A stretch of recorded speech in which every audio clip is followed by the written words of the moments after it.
So hi, my name is Noloyiso. My name is Gordon Msemango. My name is Imi Zondani.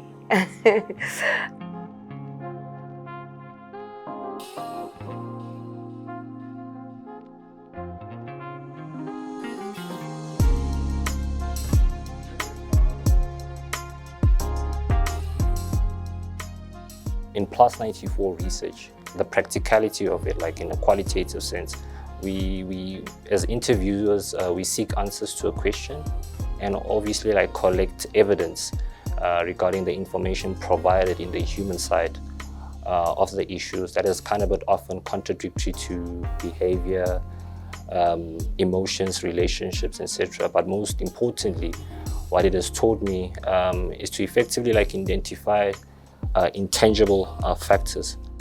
Being in the corporate space has just been, it's not much of a difference from school, except here it's more of a practical experience. I think school does a great job in terms of training you for the corporate space, in terms of the structure, the routine, the system. However, here, as opposed to at school where it's just like it's your gig, it's just about you, and if you mess up, it affects you by yourself. You know, in corporate, we're all small pieces of a big machine, and it's very important to have that big picture in mind, and realizing that should you slip up, it can impact, you know, the overall bigger picture. It's about teamwork.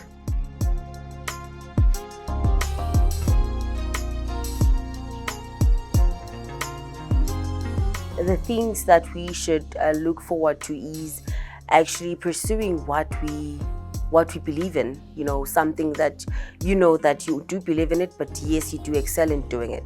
For instance, like opening a business, starting your own thing, regardless of the field or anything, because by the look of things, currently, things are not looking well for the youth of South Africa today. So it's more like now making sure that you do something, you up yourself, you do better, actually.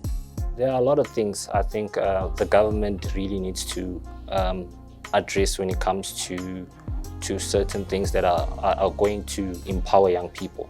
Like the first, in my view, like the economic empowerment of women, the full inclusion and empowerment of women should be like a prerequisite to breaking the history of our patriarchal society, but also reducing poverty into the country. Like when I talk about women economic empowerment, I'm talking of including women to participate in all existing markets, like having access to and control over productive resources, access to a decent job, being able to control their overtime. But I think most importantly also, it's agency and a meaningful participation in economic decision-making in all levels, like in the household as well as international institutions.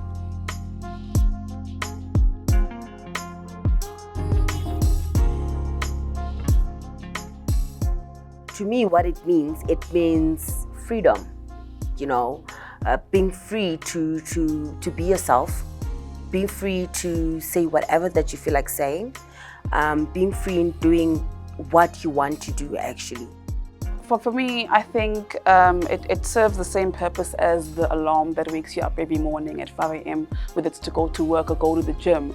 For me, it's like a constant reminder, well, not constant, but a yearly reminder that, you know, for two reasons. Number one is that you're looking back and commemorating on what happened with the youth of 1976, and you know how they came together and were clear about what they didn't want and were clear about what they did want and went towards that, you know, collectively.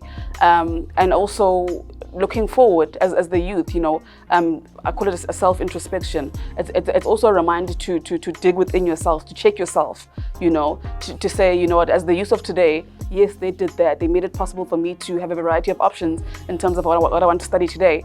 But in terms of us having the power, or us holding the power to change or manifest the future for our kids, what are we doing towards that currently? What are we doing yearly, every day, things like that? As individuals also, boiling down to an individual level, what are you doing as a person, you know, striving towards that? I feel like we need to have more conversations like that as a youth, to get clear about what we don't want and get clear about what we do want, and then work towards that as a collective.